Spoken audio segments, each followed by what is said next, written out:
Bom, então, bom dia a todas e a todos. É para mim uma grande alegria estar aqui nessa manhã, nessa mesa, no centro dessa semana universitária. E assim, estou aqui como coordenadora de trabalhos muito importantes sobre a questão da educação e direitos humanos, política, educação básica, superior e inclusão social. Então, dado o tempo, já estamos um pouquinho atrasados, nós vamos ter a fala primeiro da Danúbia, que vai trazer para a gente a Danúbia Costa. Ela é mestra do Programa de Direitos Humanos, orientada pela professora Anaí. Uma grande satisfação participar da nossa dela. É mesmo que está faltando a dela.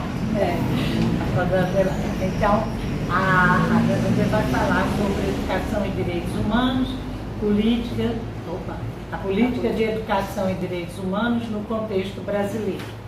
Em seguida, nós vamos ter a professora Naí Bicalho, que vocês todos conhecem, que é a coordenadora do NEP, é também professora, já foi coordenadora do nosso programa de pós-graduação.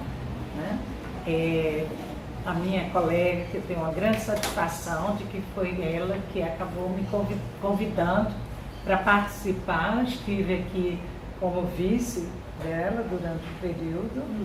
2 anos. 2 anos, e que nesse período já faz um tempo estávamos em outra mesa redonda, de semana universitária também, e sou colega da Anaí lá no grupo, na pós-graduação, e é realmente uma grande satisfação estar aqui hoje com a Anaí. A Anaí vai falar de educação superior, mas numa visão mais ampla. E depois nós vamos ter a Sinara, que está na Faculdade de Educação, mas que já esteve lá no programa também. Nós ficamos felizes que temos uma colega agora na Faculdade de Educação para fazer muitas parcerias com o nosso programa de pós-graduação e com o NEP. Muito querida. A Sinara está muito bem acompanhada da Maria Helena.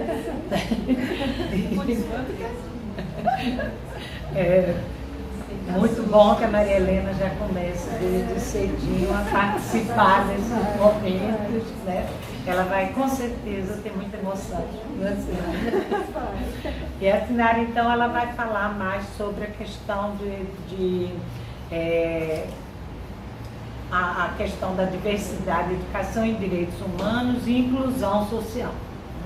E, por fim, eu, Regina Pedrosa, também sou do programa, sou também do programa de psicologia, lá de desenvolvimento escolar, e também vou abordar a questão dos direitos humanos em e para, educação em e para os direitos humanos, nessa perspectiva de pensar que é possível falar de educação para e em direitos humanos em todos os níveis de escolarização.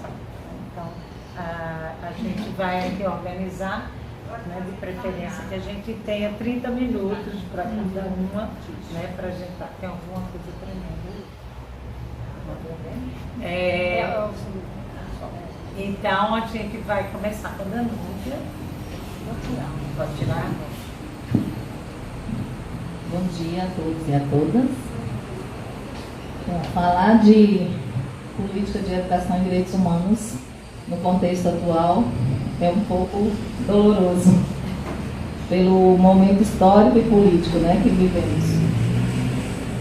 Mas a minha proposta aqui é destacar os caminhos percorridos pela educação e direitos humanos e sua construção enquanto política pública brasileira, destacando os avanços e alguns desafios e tendências na perspectiva do cenário brasileiro. Então, para discutir a política, nós temos duas questões estruturantes, né? Como se deu o processo dessa política, da formação dessa política pública de educação e direitos humanos no Brasil e, em segundo lugar, quais as contribuições dessa política pública para o sistema educacional brasileiro.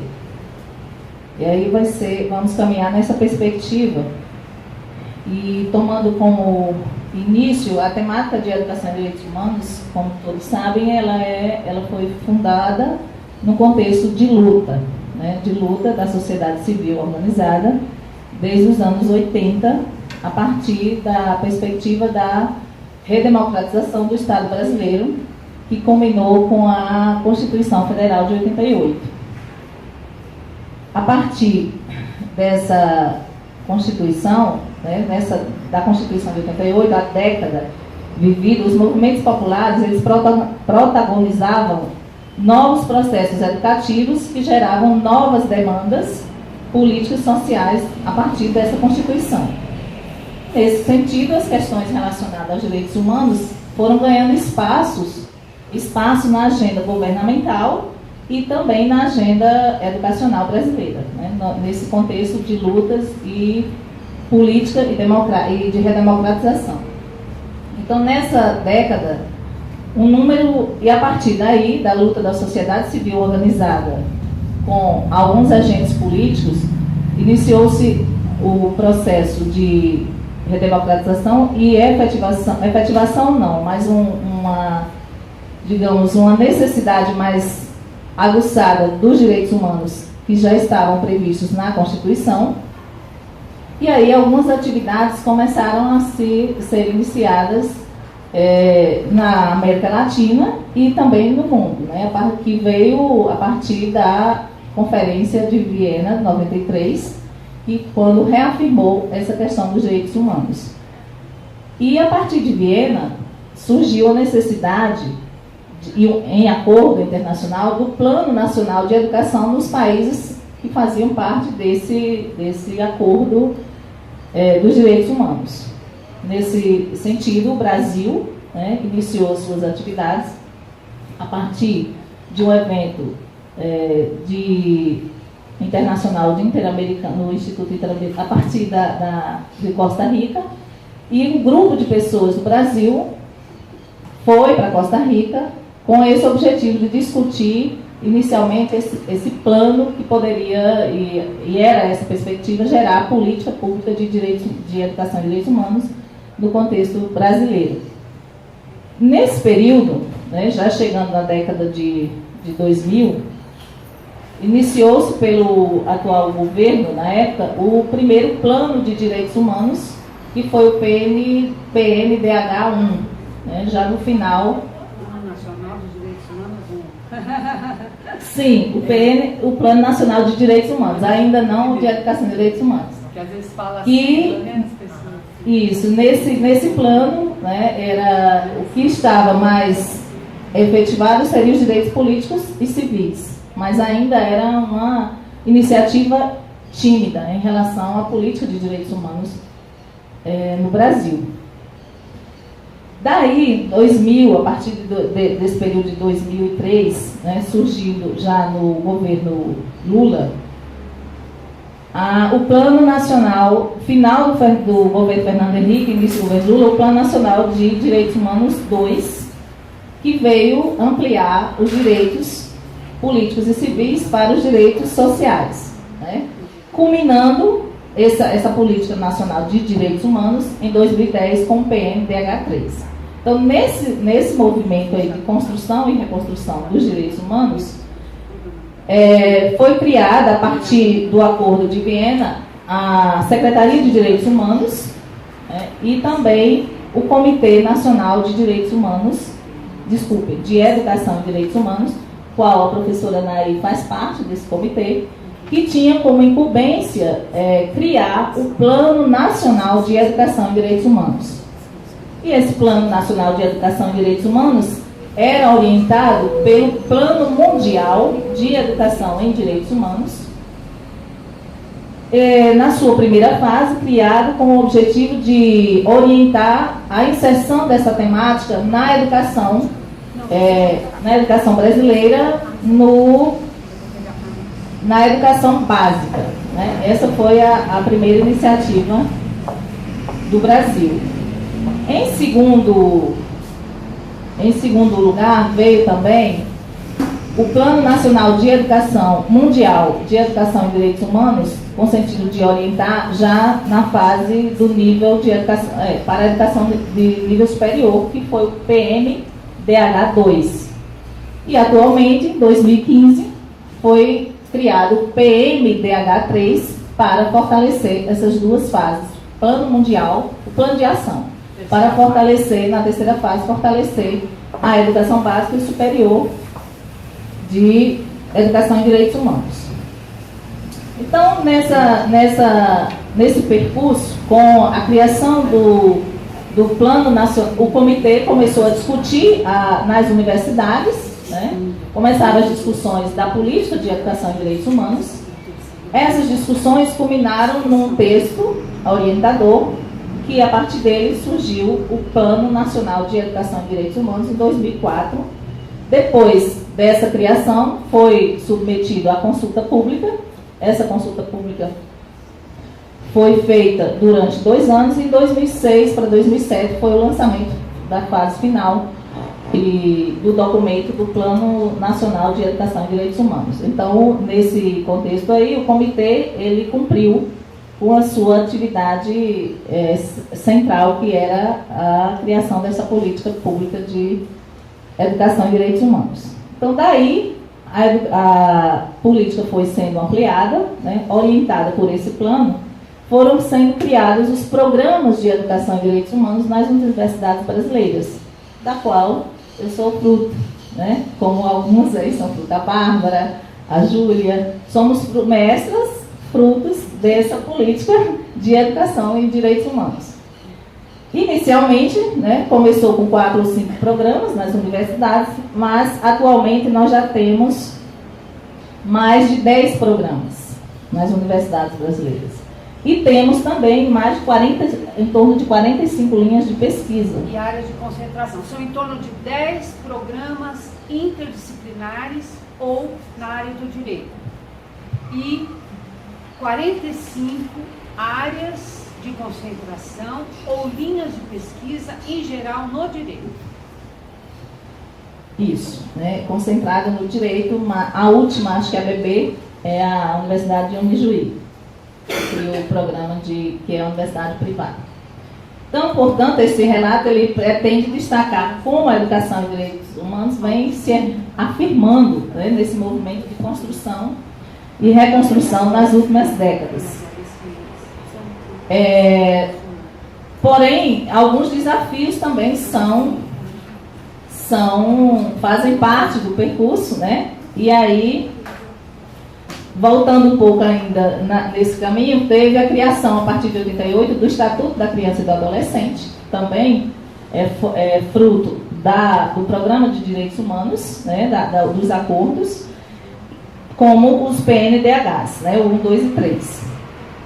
Após essa construção do programa, aliás, do Plano Nacional de Educação, são tantas siglas, né, que a gente às vezes confunde, do Plano Nacional de Educação e Direitos Humanos, veio o último documento formal com o objetivo de reafirmar e de realmente inserir a educação em direitos humanos na educação brasileira. Surgiram as diretrizes, né, a partir do Conselho Nacional de Educação, com o Ministério de Educação e Cultura e com a Secretaria de Direitos Humanos, na época, né, consolidou as diretrizes que foram promulgadas em 2012, com o objetivo de inserir essa temática no sistema educacional brasileiro. Por iniciativa do Comitê Nacional. Sim. Não foi o MEC. Não, mas foi promulgado pelo órgão. Foi promulgado pelo MEC. Pelo órgão executor da política de educação, que não teria como não passar pelo... Não, é o MEC que homologa. Esse microfone está falhando, eu acho que eu vou deixar aqui. Mas a iniciativa é do Comitê Nacional de Educação. Sim, o texto foi criado pelo Comitê Nacional em comum acordo com o Conselho Nacional de Educação e o Ministério, e aí foi promulgado as diretrizes.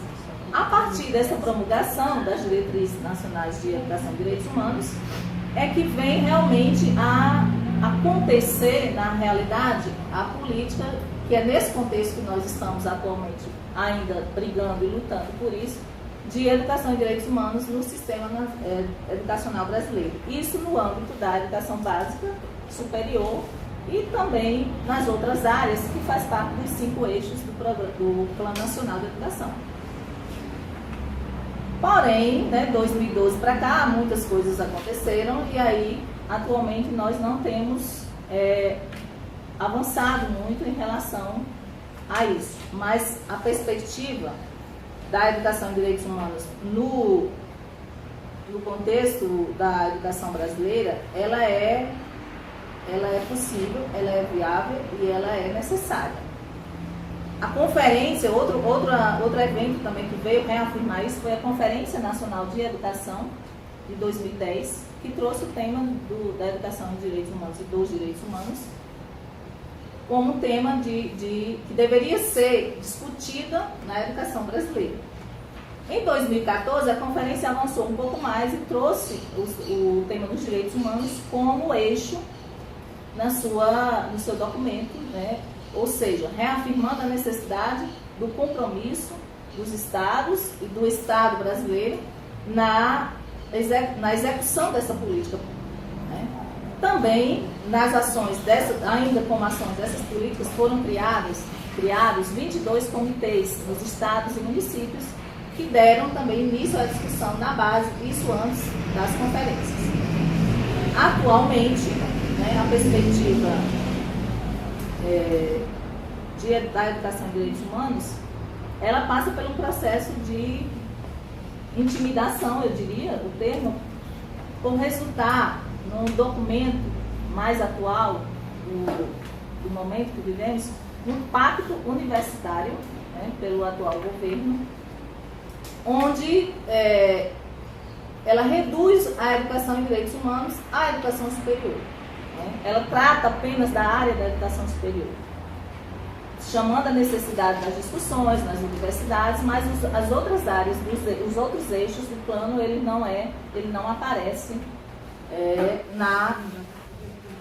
no pacto pela educação proposto pelo atual governo. Então,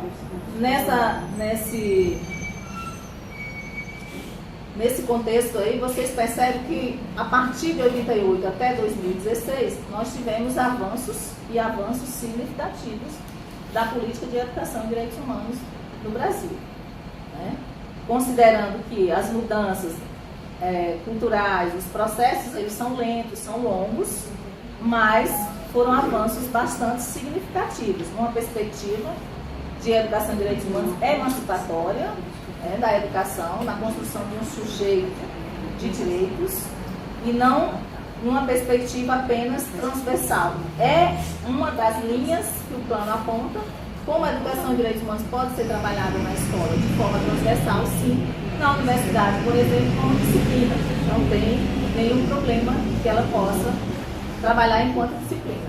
Na UNB, nós já temos a disciplina de educação e direitos humanos, que é a professora Naí, que deu início a isso há muito tempo, uma uma disciplina que ela é ampla e que pode participar. 86. Vários Desde cursos de graduação. Semestralmente na universidade como ou disciplina optativa ou módulo livre. Nós já formamos milhares de alunos. 30 anos formando alunos. Já tivemos turma de 120 alunos. Então, nesse sentido, algumas reflexões eu gostaria de deixar aqui sobre a educação e direitos humanos, para a gente pensar sobre isso e continuar a conversa aqui na mesa após a fala das outras pessoas. Aos estudantes, vocês estudantes de graduação, pensar a experiência como estudante em educação e direitos humanos, em que medida contribuiu para a sua formação ou que contribui ao cursar uma disciplina ou participar de atividades que envolvam a educação e direitos humanos. Para os gestores e instituições, pensar aonde é preciso avançar e por que não avançamos. A Secretaria e ao Ministério da Justiça, que agora a Secretaria está vinculada, ela voltou, ela deixou de ser do MJ, com a coordenação, passou para a Secretaria vinculada à presidência da República e agora voltou para o Ministério da Justiça, para ser vinculado ao Ministério da Justiça, portanto, reduzindo também a sua autonomia. A Secretaria de Direitos Humanos, atualmente, concorda com as propostas criadas pelo Comitê Nacional de Educação e Direitos Humanos, por exemplo, que a professora Naí faz parte, pode falar disso. Se compromete essa Secretaria em criar condições para a divulgação dessas políticas de educação e direitos humanos? E, finalmente, aos governantes, o que o atual governo propõe para a educação nos próximos anos, para a educação e direitos humanos? Então, eu gostaria de finalizar com a fala de um entrevistado da minha pesquisa, que ele reduz a situação, ele sintetiza a educação e direitos humanos no contexto brasileiro, quando ele diz: o Brasil ainda não entendeu o que é a dimensão do direito humano. Então, muitas dessas entidades, ou mesmo dessas universidades, ou do próprio governo, parece que quando ouve falar em direito humano, não compreende a dimensão. E por não compreender a dimensão, se aproxima, mas não se compromete.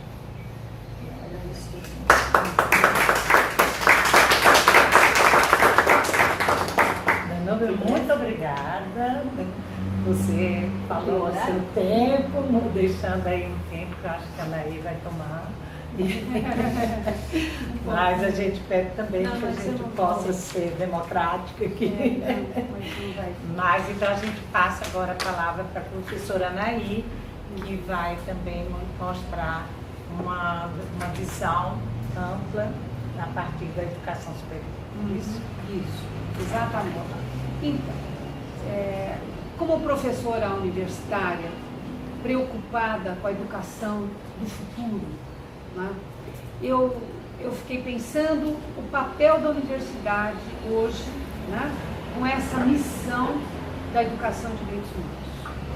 Então eu voltei um pouco para o Edgar Morin, naquele lindo livro chamado 7 Saberes Necessários à Educação do Futuro, né, para ver o que a educação de direitos humanos tinha a ver com essa proposta de uma educação do século XXI. E eu recortei o que eu achei importante. Em primeiro lugar, a questão transdisciplinar, né? Essa educação do futuro, ela tem que caminhar, né, da disciplinariedade que as universidades estão hoje, né, departamentos, institutos, faculdades, como elas estão organizadas, para essa visão intermultidisciplinar, que aqui o CEAM, onde está o nosso Núcleo de Estudos para a Paz e Direitos Humanos, é uma expressão com seus 27 núcleos ativos, tematicamente diversificados, né? Trabalhamos com direitos humanos, mulheres, infância e juventude, mídia, políticas públicas, Mercosul, linguagem, a questão da diversidade sexual, né? Temos Ásia, temos temas os mais diversos aqui, mídia e política, né? Os mais diversos, são 27 núcleos temáticos. Então, o CEAM é, dentro da universidade, o espaço acadêmico onde se faz a inter e a multidisciplinaridade. Mas o Morin diz que a educação do futuro tem que ser mais, tem que ser transdisciplinar, né? Ela tem que unir as ciências com as humanidades e tem que romper essa separação entre natureza e cultura. Um segundo ponto que é importante é que essa educação do futuro tem que ser pautada num conhecimento complexo, que é formada por condições que ele diz bioantropológicas, né? Porque somos seres que estamos dentro de um mundo cósmico, planetário, né? Para chegar na humanidade da Terra, tem, como dizia o Carl Sagan, um grande astrofísico norte-americano, nós seres humanos somos poeira das estrelas. Então vamos dizer, é essa direção que nós vamos ter que incorporar na universidade. Somos seres cósmicos também. Por isso que o Morin fala bioantropológicos, socioculturais, ecológicas, né? Todas essas condições têm que se combinar nessa educação, porque o ser humano, diz ele, é sapiens, é racional, é sábio, mas também é demens, é louco, poético, mítico e mágico. Então, a educação tem que incorporar isso. Ela tem que ser capaz de cobrir essas diversas dimensões de cada ser humano e da humanidade como um todo. Por isso que essas condições que ele aponta, bioantropológicas, socioculturais e ecológicas, são aquelas que, diz ele, devem permitir refletir, questionar e criticar o mundo e o próprio conhecimento. Então, para Morin, a educação do futuro, ela deve estar voltada para romper paradigmas, realinhar pensamentos, estimular ações criativas, desenvolver a consciência crítica e pautar-se num princípio que ele diz da incerteza racional, quer dizer, a capacidade de fazer até autocrítica do próprio conhecimento, sabendo que o conhecimento é uma aventura, mas é uma aventura incerta, ele é incerto, né? O princípio da incerteza do Heisenberg, que foi formulado na física quântica, ele está orientando todo o processo de conhecimento das várias áreas que hoje nós temos nas ciências naturais, exatas e nas humanidades, né? Então, o princípio da incerteza é a regra.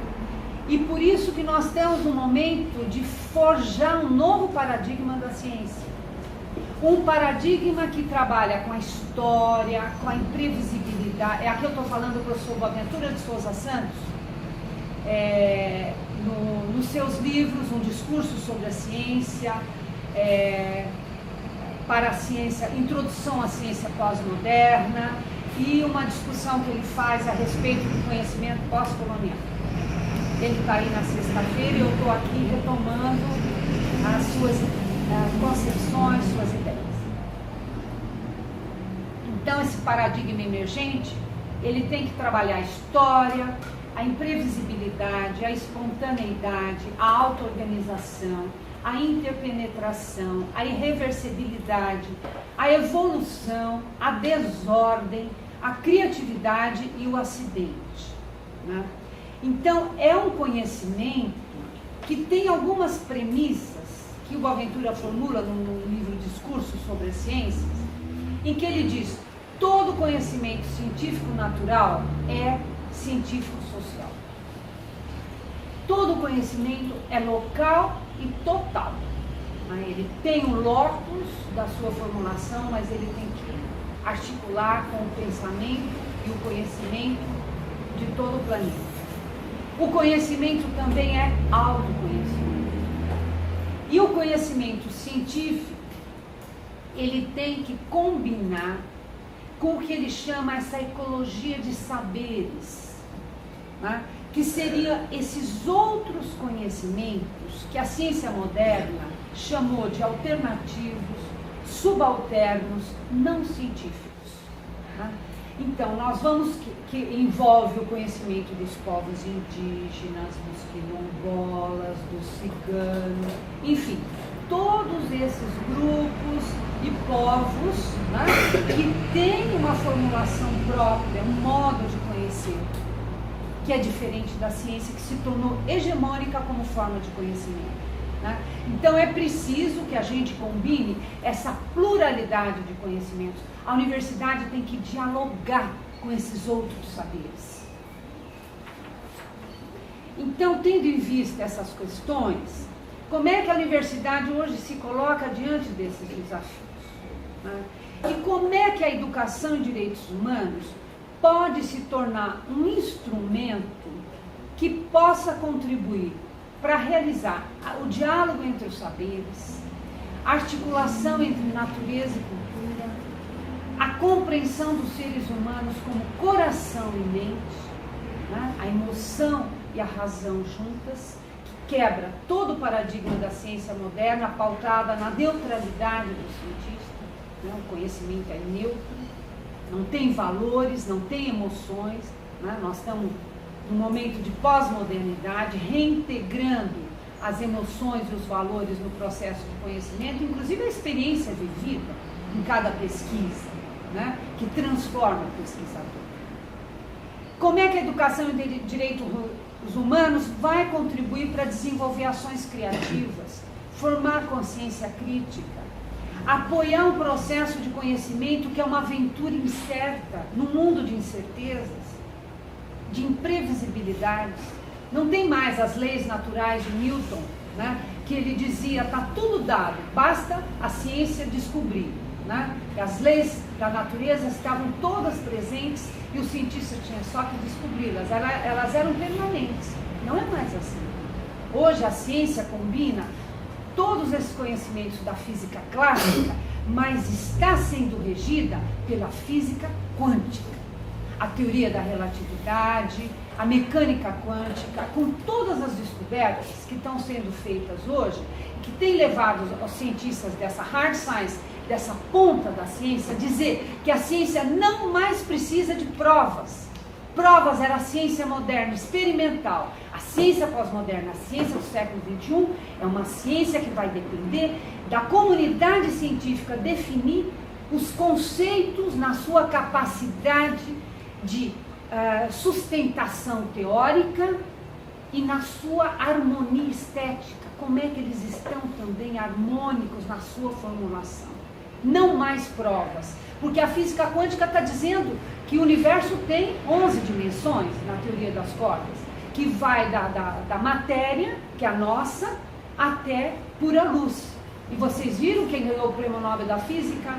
Foram os 4 cientistas que dizem o quê? Que não tem mais 3 estados da matéria, físico, líquido e gasoso, tem 5.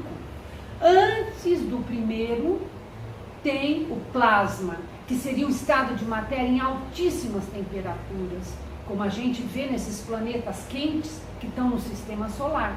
Então lá também pode ter seres. E a quinta, que é a condensação quântica, é uma forma de matéria que ela só é captada num plano micro, né? Além do átomo, né? Nas partículas, elétrons, nêutrons, prótons, além, subpartículas, os quarks, algo minúsculo. Essa condensação quântica seria um estado de matéria.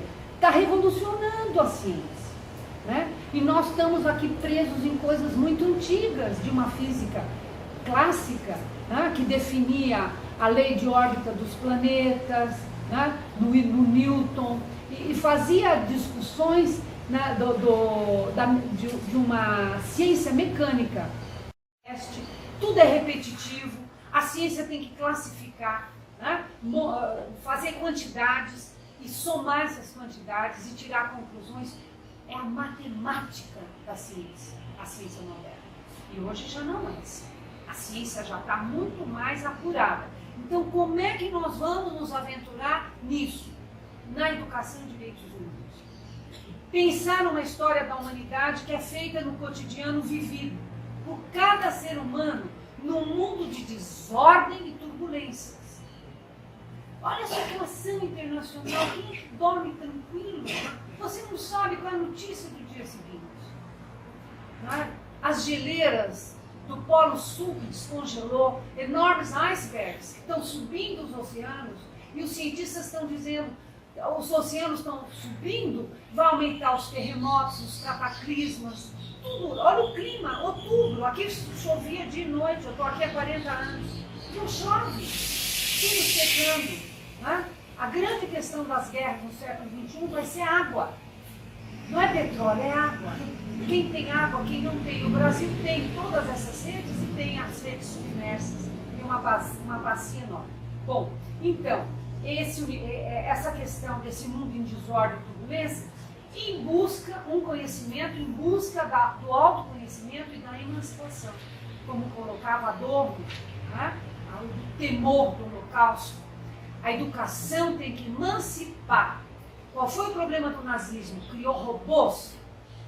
O povo judeu foi exterminado porque o povo alemão entrou na lógica dos slogans que o exército e, claro, todo o comando nazista colocou como fundamental para que se acreditasse numa raça ariana superior a qualquer outra, daí o extermínio não só dos judeus, mas dos ciganos, todos que eram dos homossexuais. O nazismo fez isso. Todos os diferentes de uma raça ariana, hétero, né? Enfim. Então, o compromisso da educação de direitos humanos, ele permeia a sociedade e o Estado. A sociedade, porque ela é a fonte da emergência dos direitos, a sociedade civil.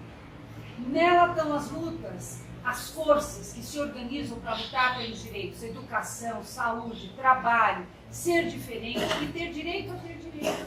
Está lá na sociedade civil.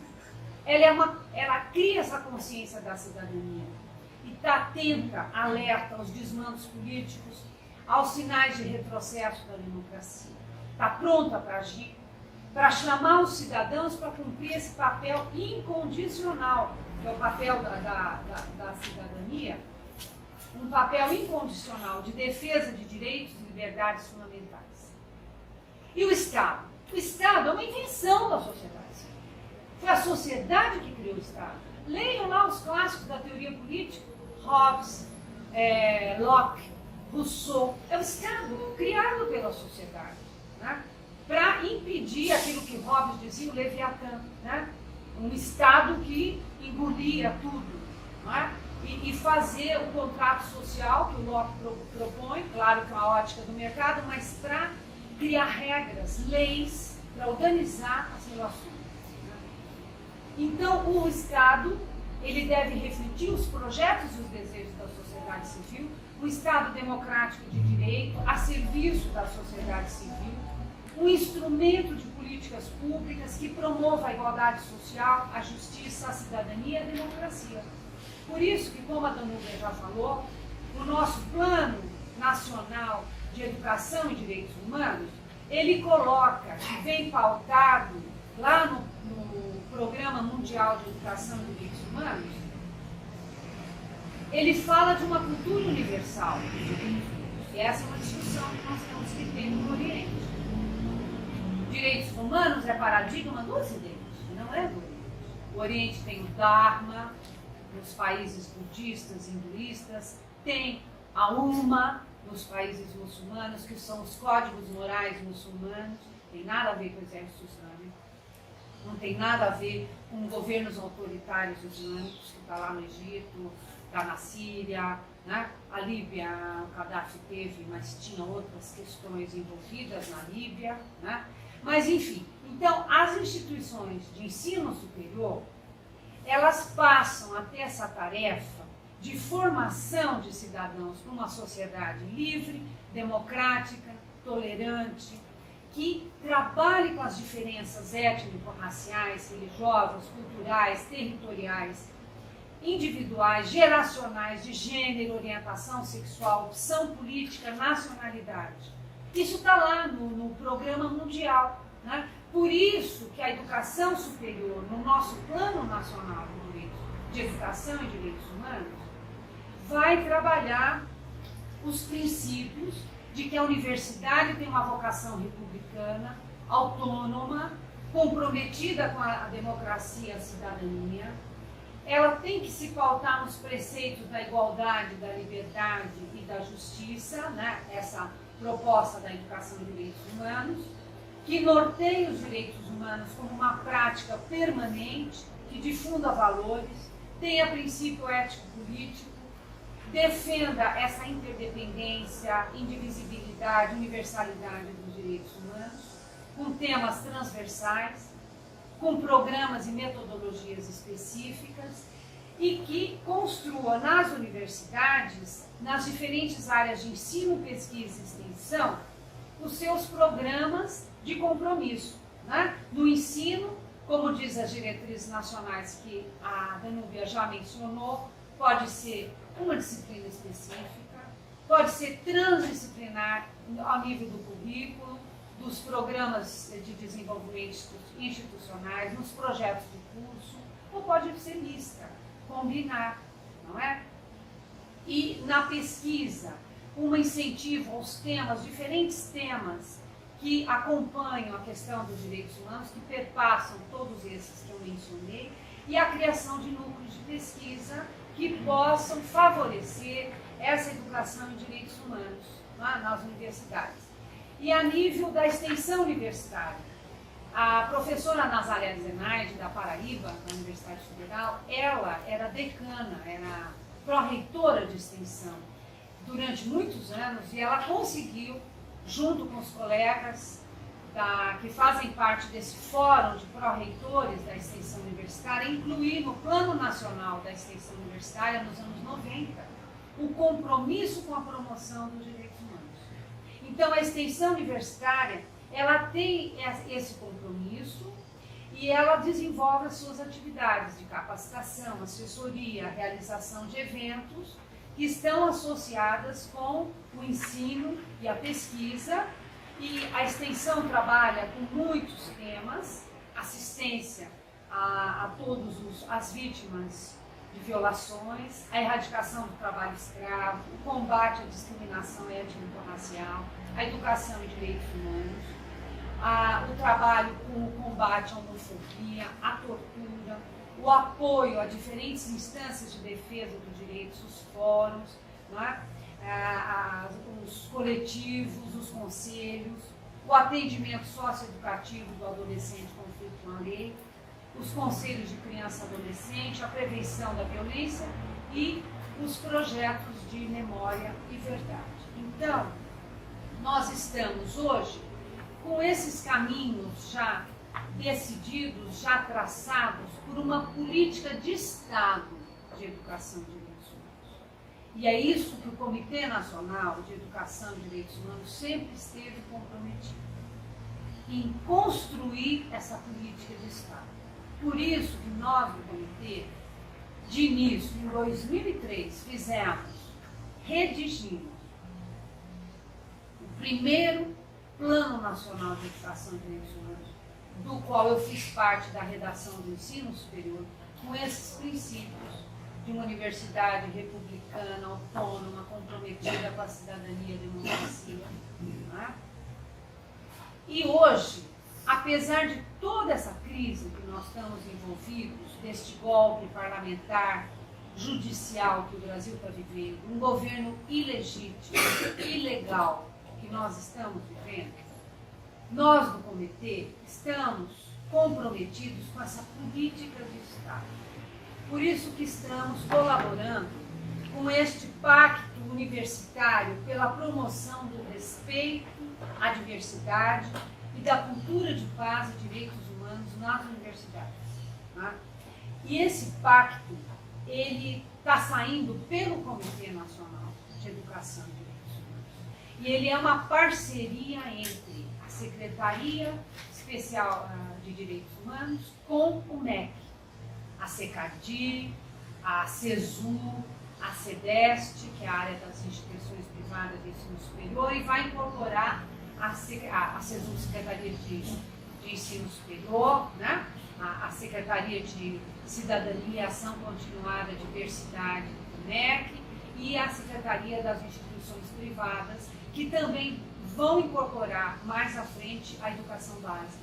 É a primeira vez que eu vejo, dentro do Comitê Nacional de Educação e Direitos Humanos, esse compromisso selado entre MEC e Secretaria da Educação.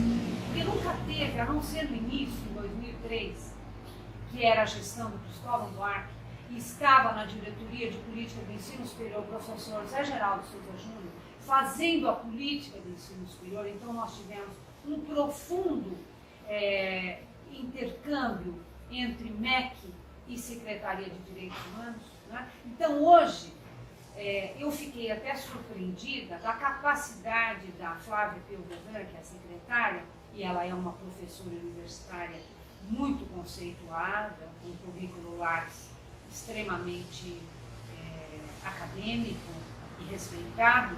Então ela teve essa interlocução com o MEC, com a Secretaria de Ensino Superior, para fazer esse pacto universitário. Porque a professora Flávia Pelvedan era da PUC São Paulo, e a PUC São Paulo fez um pacto. Né? Fez um pacto universitário, já de outro teor, mas fez. Então ela veio nessa experiência de pacto que nós do Comitê já tínhamos solicitado para a Coordenação Geral e a Secretaria de Promoção de Direitos Humanos que se fizesse um pacto em torno da educação e direitos humanos. Quando a Secretaria das Mulheres fez um pacto federativo sobre o combate à violência à mulher, que foi em todos os estados. Naquela ocasião, nós queríamos que fizesse para a educação e direitos humanos, mas não conseguimos. Né? Então, a Secretaria agora, apesar de todo esse contexto histórico, que nós do comitê, parte do comitê, temos como referência e sabemos que vamos até onde for possível para construir essa política de Estado, não é de governo, é de Estado. Por isso que nós estamos lá e não saímos do comitê.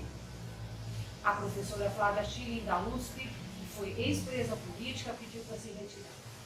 Nós ainda, o professor Paulo Carbonari, a professora Nazaré Zenaide e eu, que somos os 3 remanescentes da sociedade civil, deste compromisso com a democracia e a cidadania, resolvemos permanecer para garantir algum avanço da política de Estado da educação e direitos humanos enquanto for possível.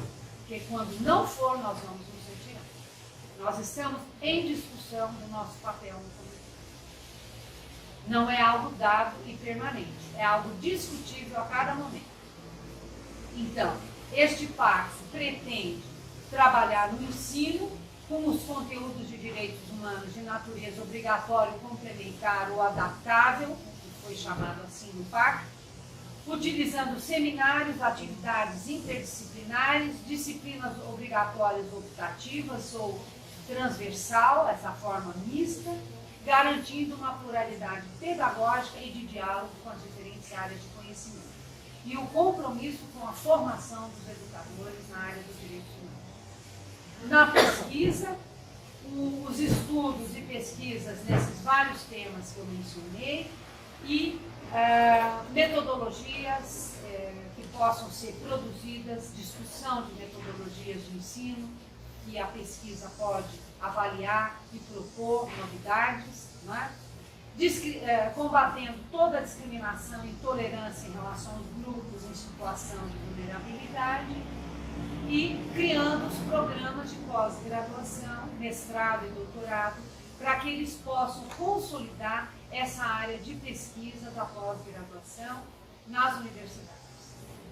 E na extensão, então, nós estamos com essa política de se aproximar desses grupos vulneráveis, dos movimentos sociais, e na gestão, porque o pacto envolve gestão, na gestão universitária, incorporar a cultura de direitos humanos na gestão organizacional e institucional das universidades, criando ouvidorias, comissões de direitos humanos, não é? E comissões para implantação da política de Estado de educação e direitos humanos. E o 5º ponto desse pacto é no âmbito da convivência universitária e comunitária, onde se pretende valorizar a diversidade, garantir uma ética de respeito à autoridade, a igualdade de oportunidades, a efetivação de uma política democrática de convivência nas universidades e a consolidação desta cultura de paz e não violência nas universidades. Então, o nosso desafio hoje da educação e direitos humanos é até que ponto um governo ilegítimo e ilegal, fruto de um golpe parlamentar judicial, pode avançar com essa política de educação e direitos humanos.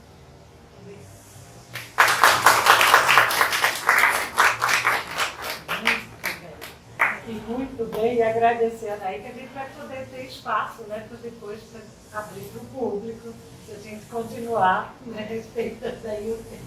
Então a gente agora... Não, falou muito bem, muito bom.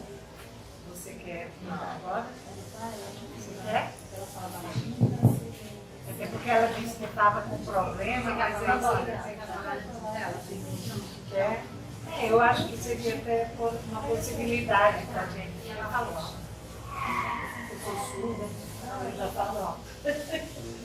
Bom, então, dando prosseguimento, membros da mesa.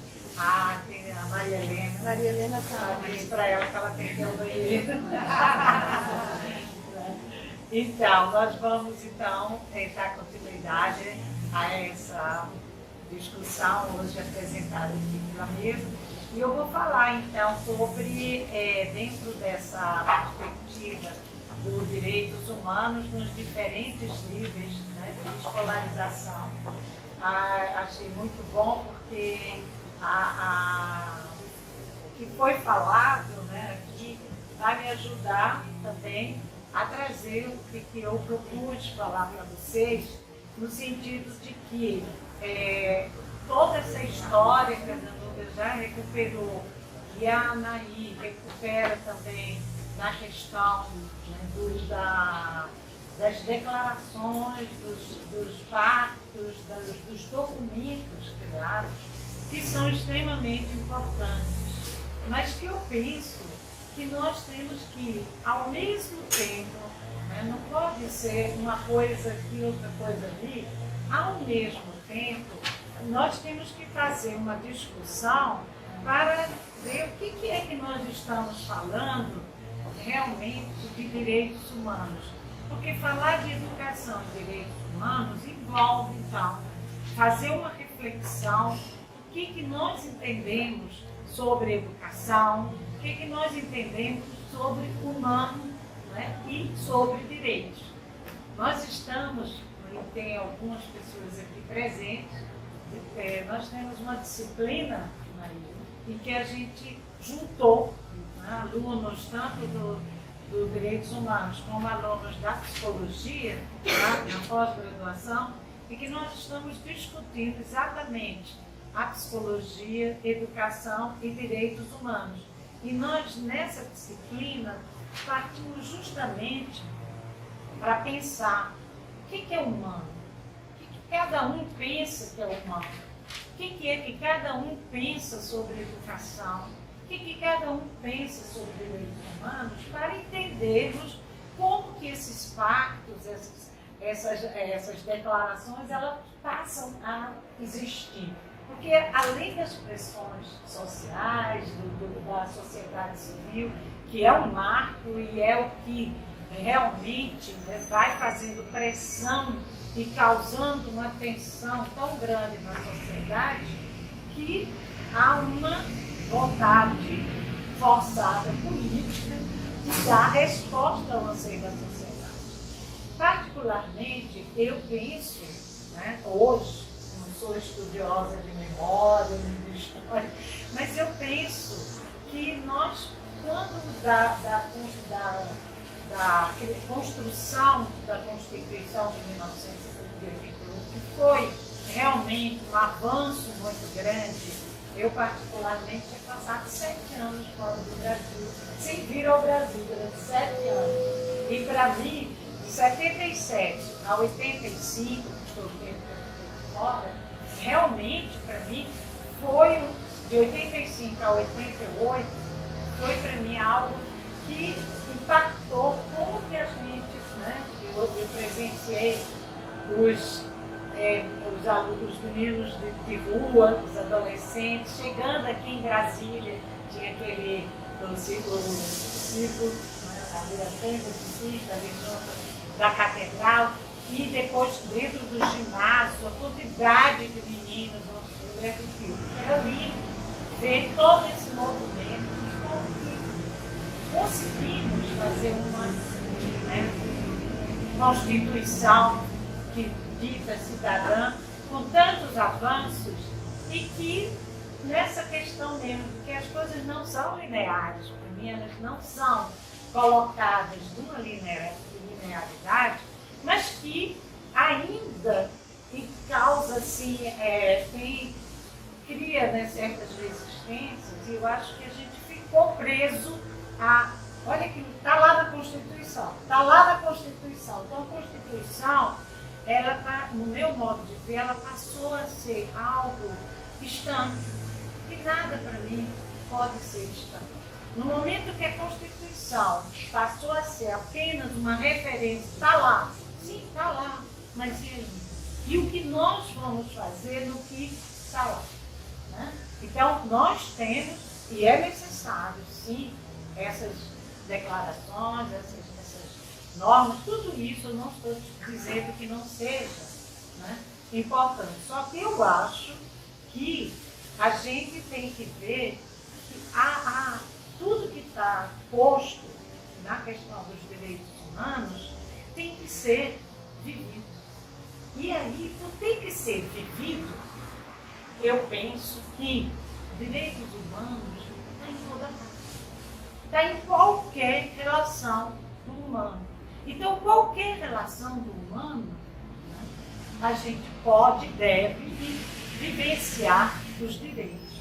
Então, a Maria Helena já tem direitos, porque ela tem direito a uma saúde pré-natal. Isso não é de todo mundo. Né? Esse não é um direito ainda que todo mundo tem. Quantas e quantas mulheres, né? Principalmente as adolescentes, que os hospitais têm havido denúncia, tem hospitais que se negam a fazer pré-natal de adolescentes. E elas não procuram uma série de doenças. E é o maior problema de morte de adolescente no Brasil é por questão de gravidez. Ou de aborto, ou de problemas durante a gravidez, uma série de questões. Porque a idade, ela ainda não estava formada. Mentira! Mentira, porque na minha época, quando eu era adolescente, ainda mais lá no Nordeste, que era histórico, quantas e quantas mulheres casaram com 12 anos de idade. A geração das nossas bisavós. Nem lá no Nordeste foi nem minha bisavó, minha avó para que com essa idade. Né? E na época eu tinha pessoas aqui conhecidas do Nordeste também que contavam histórias de meninas, mas não morriam. Mas eram meninas, né, de classe média, de classe alta no Nordeste, que casavam, ou muitas que até historicamente pela repressão em casa, fugiam de casa, engravidavam e tinham que casar. Ou, como a gente sabe, na Europa também, tantos filmes que mostram, né, a famosa problema sério de adoção dos Estados Unidos de irlandesas, né? Então, aquele filme Filomena, muito bonito, né? Que ela denuncia isso.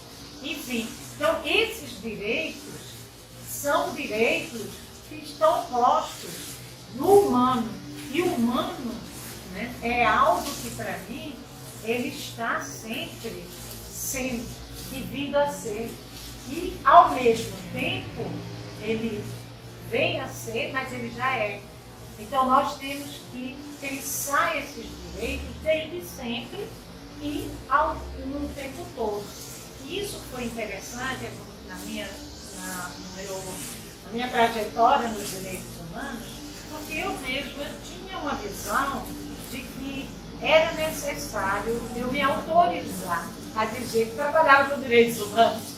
Né? E muita gente ainda fala, eu trabalho com direitos humanos. Qualquer pessoa que estiver preocupada, né, com a justiça e com acesso a todos os direitos, é trabalhando com direitos humanos. Mas por muito tempo ainda ficava essa coisa assim, e só por uma coincidência, em 88, sabia que esses 7 anos da minha vida é um branco assim aqui no Brasil, é impressionante. Até na música, né, Paralamas, Cazuza, essas pessoas não fez nada de sentido para mim, eu não vivenciei isso. Mas em 2008, só a partir de 2008, é que eu me autorizei, me aproximando da Anaí, me aproximando de todos os eventos, para dizer que eu trabalho com isso. Não! Eu sempre trabalhei porque eu sempre trabalhei dentro da universidade nessa perspectiva do humano, que é para mim uma perspectiva que visa, que está sempre, né? Eu estou sempre querendo, não é natural, eu quero construir sempre uma postura de estar me indignando frente às constantes violações que eu vejo no dia a dia. Né? Então, eu sempre trabalhei, eu estou há 23 anos aqui na UNB, e eu sempre trabalhei com extensão. Sempre trabalhei desde a época do Garrafa, eu trabalho com extensão, lá em Santa Maria, depois em outros lugares. Agora estou com um projeto há 9 anos, que eu tenho um projeto em casa de abrigo, tenho um projeto nas escolas, tenho um projeto que é na clínica escola. Então, eu estou sempre trabalhando numa perspectiva de me indignar com a questão da violência, das desigualdades sociais, éticas, políticas, cultural, em todos os níveis. Né? Então, eu acho que até um certo ponto foi até fácil de poder fazer esse trabalho, porque a gente tinha, nesses últimos 13 anos, um lema, que era um tema do próprio governo, que ajudava a gente quando o governo dizia que lutava pelo direito à educação para todos, educação para todos. Então, para mim, o grande desafio agora é pensar como que a gente vai dar continuidade a essa intenção de dar educação para todos num governo que tem como lema a questão da ordem e progresso. Quando eu falo ordem e progresso, o que está por detrás? Da mesma forma, o que está por detrás quando eu falo educação para todos? Então, isso é importante a gente ter esse, e nas nossas pesquisas, nos nossos estudos, buscar o que está por detrás quando a gente fala em ordem e progresso. Né? Qual é a visão de humano que eu estou por detrás para pensar a educação e direitos humanos nessa ordem? Né? Quem é que tem que estar ordenado? Vai chegar novamente nessa que a gente vem discutindo, que para pensar direitos humanos, nós temos que pensar nesse humano que se constitui na alteridade. O humano se constitui na alteridade, isso quer dizer que eu só sou eu se eu reconhecer o outro. Porque se eu não reconhecer o outro, quem sou eu? Eu se torna à medida que há um outro para... É o espelho. É o espelho. Porque sem esse espelho, o que eu sou? É a criança que, mais ou menos por volta de 2 anos, vai dizer não. Até então, ele era um objeto de desejo da mãe, carregada, a Maria Helena carregada na barriga. Sai da barriga, carregada no colo. Aí, de repente, a Maria Helena quer andar. Aí a Maria Helena, não quero mais comer isso. Isso não. Isso não quero ir para lá, não quero ir para cá. E essa é uma tensão do tornar-se humano.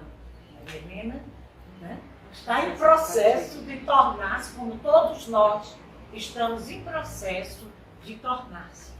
Somos e não somos ao mesmo tempo. Então, isso para mim é algo que precisa ser acolhido e não achar que vamos dar conta de resolver essa tensão. Não. Essa tensão tem que ser acolhida e à medida que eu vou acolhendo essa tensão, eu vou então vendo que até o que está posto nos direitos humanos, na Declaração Universal, tem que ser discutido. Porque quando ela diz todos os seres humanos nascem livres e iguais em dignidade e direitos e dotados que são de razão e consciência, devem comportar-se fraternalmente uns com os outros. Não! Isso não existe para mim. Porque ninguém nasce dotado de nada.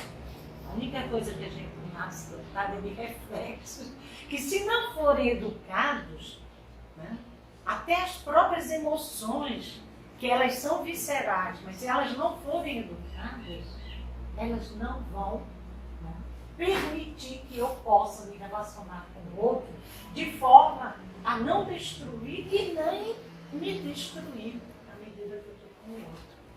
Então, a própria tensão de estar um com o outro, que traz o que Freud ensinou para a gente, o mal-estar na civilização, que é justamente a questão de que nós somos seres que precisamos de estar em civilização.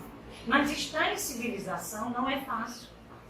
Porque a civilização, estar com o outro, é uma tensão permanente, né, do meu desejo e o desejo do outro. Então, se isso não for dialogado, isso é destruidor. E aí, quando é destruidor, não é só destruidor do outro, é destruidor também de mim. Né? Então, à medida que a gente vai discutindo isso, a gente vai ter que fazer escolhas. Uma das escolhas do direito é a questão dele ser individual ou coletivo. Então, novamente, para mim, a saída está na perspectiva, né, de uma visão que o Heráclito, que todo mundo conhece, a história do rio, né, que não se banha na mesma água, mas não se banha na mesma água não é porque a água passa, não. É porque eu já não sou mais a mesma. Então, essa perspectiva do indivíduo e do coletivo como sendo uma unidade, como não sendo ao mesmo tempo. Então, o direito não pode ser do indivíduo sem pensar no coletivo. E o coletivo não é nada sem os indivíduos. Então, essa unidade é algo que nos impõe a um reconhecimento das diferenças. E esse reconhecimento, eu acho que lá com Heráclito a gente tem muito que aprender, passando por grandes materialistas dialéticos como Hegel, como Marx e como tantos outros que hoje ensinam para a gente. E para mim, o grande educador em todos os níveis de escolarização é Paulo Freire. Até porque o Paulo Freire não foi estudado como deveria ser para pensar na educação de direitos humanos. Porque Paulo Freire, por um tempo, né, passou proibido. Né? Eu, quando saí daqui do Brasil, Paulo Freire era proibido. Eu fui ler Paulo Freire pela primeira vez, eu gosto de repetir isso, em sueco. Lá na Suécia eu fui ler Paulo Freire. Em que curso? Psicologia. Todo mundo de psicologia era obrigado a ler Pedagogia do Oprimido. Mas por quê? Qual que é a área da psicologia? No início que a gente tinha que ler. Eu fui ler obrigado. Então, por quê? Porque ali ele mostra o que é ser, e dali a gente pode extrair o que é ser com o outro para que não seja opressor. E permitir que o outro seja para que ele não se torne um opressor. Então, um psicólogo pode sim, né, numa perspectiva dentro da escolha que ele faça, ser extremamente opressor. Né? Quando ele se relaciona com o outro sem admitir a alteridade, sem admitir que o outro tem algo para ensinar para ele. Que essa que é, virou, né, assim, chavões do Paulo Freire. Só ensina quem educa, só educa quem ensina. Sim, mas aí uma professora, né, nos anos iniciais, fala: o que é que eu vou aprender se eu já sei ler e escrever? O que é que eu vou aprender quando eu estou ensinando a ler e escrever?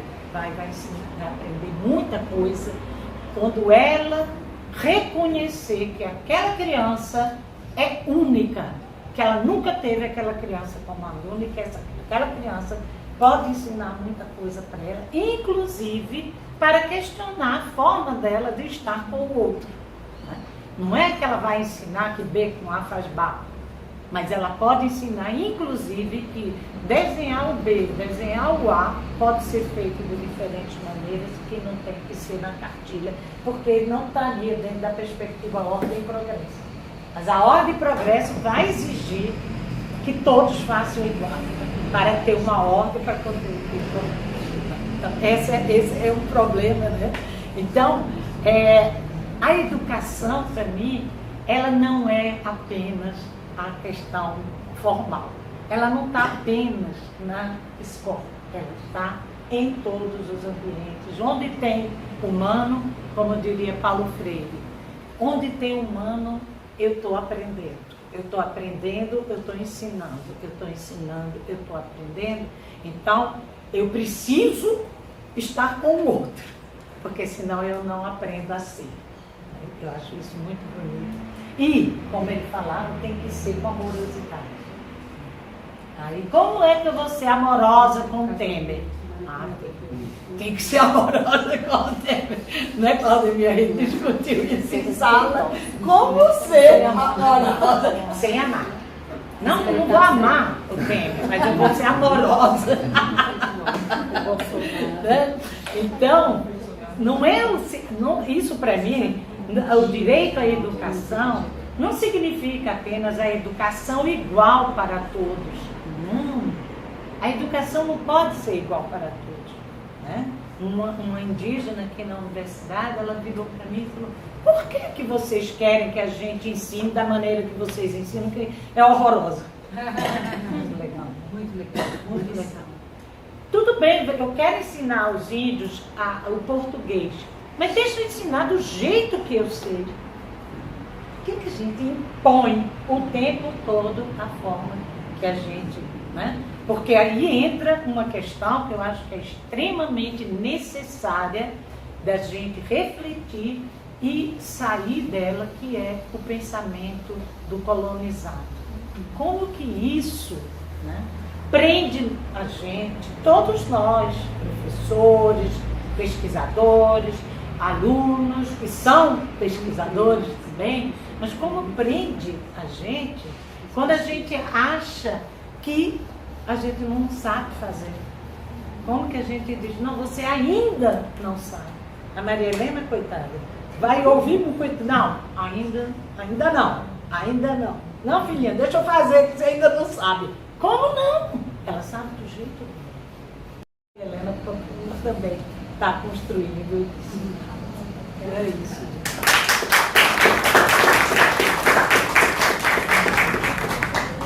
E agora eu passo a palavra para a mãe da Maria Helena, que vai pegar nome, não. Ela perdeu o direito dela de ter nome. Né? Então a gente fala, dá o direito aí para a Sinara falar. Bom, em primeiro lugar, agradecer o convite, né? A Marilena foi super citada aqui na mesa. Aumenta a responsabilidade de falar sobre educação e direitos humanos e está quase aí recebendo ela, né? Agradecer o convite, então, né? E a parceria aqui com a professora Danúbia, a professora Regina, a professora Nair. Eu estou responsável, então, por discutir a questão da educação em direitos humanos e inclusão social, e eu organizei um texto tratando aqui do pouco mais o viés da questão da inclusão educacional, por ser a minha área de formação. Eu sou formada em pedagogia e minha formação foi toda na área de educação, e atualmente eu estou na faculdade de educação trabalhando exatamente com as questões de deficiência. Mas eu não foquei aqui a discussão de inclusão só na deficiência, mas busquei trazer uma abordagem mais ampla. E também como compromisso de buscar sintetizar, né, não sei se eu consigo nesse texto, um pouco das falas das colegas também, que trataram da questão da política, da educação básica e da educação superior, com alguns questionamentos sobre o que a gente pode pensar relacionado a essa questão da educação da inclusão educacional, qual o papel da educação em direitos humanos nesse sentido e quais os desafios então que a gente teria aí. Eu inicio então destacando também um aspecto da fala que a Danúbia já colocou, das iniciativas que foram apoiadas nos últimos anos, especialmente a partir dos anos 80, em relação à educação em direitos humanos. E nessa perspectiva eu destaco a própria configuração do Comitê Nacional de Educação em Direitos Humanos, como já foi colocado, o Plano Nacional de Educação em Direitos Humanos, o Programa Nacional de Direitos Humanos 3 e as Diretrizes Nacionais de Educação em Direitos Humanos. E o que eu gostaria de destacar dentro desse contexto dessas normativas? A própria resolução, que no seu artigo 2º coloca que a educação em direitos humanos é um dos eixos fundamentais do direito à educação, como a Regina também já colocou, a professora Maria colocou e a Danúbia também. e que se refere ao uso de concepções e práticas educativas fundadas nos direitos humanos em seus processos de promoção, proteção, defesa e aplicação na vida cotidiana e cidadã de sujeitos de direitos e de responsabilidades individuais e coletivas. Então, esse é um princípio que eu gostaria de desenvolver ao longo do texto, que está colocado nas diretrizes, fazendo também uma observação no sentido da professora Regina, quando a gente defende a positivação do direito pela normatização, mas entende que ela não é suficiente para garantir esse direito. E nesse sentido a gente reconhece então esse avanço das normativas nos últimos anos, no cenário político-educacional brasileiro. Entretanto, nós defendemos que os direitos humanos e a educação em direitos humanos se configuram em constante processo de luta social e democrática e de transformações processuais, advindo das necessidades das pessoas e dos diferentes grupos com vistas, então, à inclusão social. Aqui entra o eixo de discussão da fala. Nessa perspectiva, eu trago, então, Sánchez Rubio, quando ele diz: trata-se, portanto, na momentaneidade histórica presente, de questionar profundamente a visão personalista, abstrata, universalista e estatizante do direito e ir mais além. Buscar, lutar e consolidar uma outra formulação de normatividade, nascida das práticas e das relações sociais, expressão mais autêntica das necessidades de novas coletividades e de novas sociabilidades.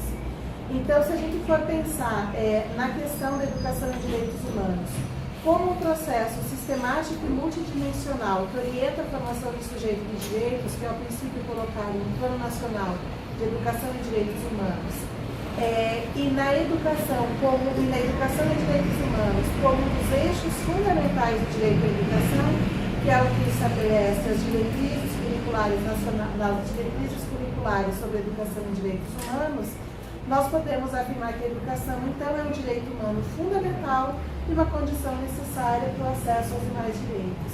E, nesse sentido, a gente se reporta aos movimentos e às propostas de democratização que comportam a busca pelo direito à educação para os cidadãos excluídos do sistema escolar, especialmente os movimentos a partir dos anos 1990, onde a gente observa que, dentro desse contexto de elaboração de políticas, de normativas e de orientações no campo da educação, os termos alteridade, diferença, identidade e igualdade intensificam a sua presença no discurso, tanto da sociedade civil organizada, dos movimentos sociais, das políticas e das ações governamentais. Então, a gente vê a presença dos anos 90 para cá desses conceitos, Especialmente aqui eu vou estar desenvolvendo a questão da alteridade, da diferença e da identidade como conceitos fundamentais nesse princípio da questão da inclusão social e da inclusão educacional.